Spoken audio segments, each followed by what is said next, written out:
Vegetable அடை. இது வந்து கேரட்டு, பீன்ஸ் ஒரு 2 பீன்ஸு, காலிஃப்ளவர், கொடமிளகாய், வெங்காயம் இதெல்லாம் நல்லா சாப்பரில் போட்டு பொடியாக கலந்து அரைச்சிக்கலாம். பட்டர் பீன்ஸும் சோயா பீன்ஸும் இதை நல்லா வேக வச்சு கொஞ்சமாக உப்பு போட்டு வேக வச்சு இதை ஸ்மாஷ் பண்ணிக்கிறேன். எல்லாம் அரைச்சதெல்லாம் ஒன்றா போட்டாச்சு. இப்போது இதில் கொத்தமல்லி தழை பொடியாக அரிஞ்சது, கொஞ்சம் இஞ்சி பூண்டு, அப்புறம் பொடிங்க மிளகாய் பொடி, கொத்தமல்லி பொடி, மிளகாய் பொடி, கொத்தமல்லி பொடி, கரம் மசாலா, ஜீரக பொடி, கொஞ்சம் மிளகுத்தூள், சாட் மசாலா இல்லாட்டினா அந்த மேங்கோ பவுடர், அது உப்பு இதெல்லாம் போட்டு அது பொட்டுக்கடலை தூள் போட்டுருங்க.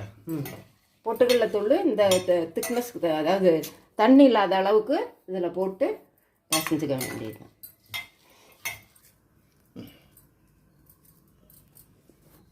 பசஞ்சாச்சு. நமக்கு வேணுங்கிற டிசைனில் இதை வந்து தட்டி எடுத்து தோசைக்கல்லில் போட்டு திருப்பி போட்டு நல்லா வெந்ததுக்கப்புறம் எடுக்க வேண்டியது தான்.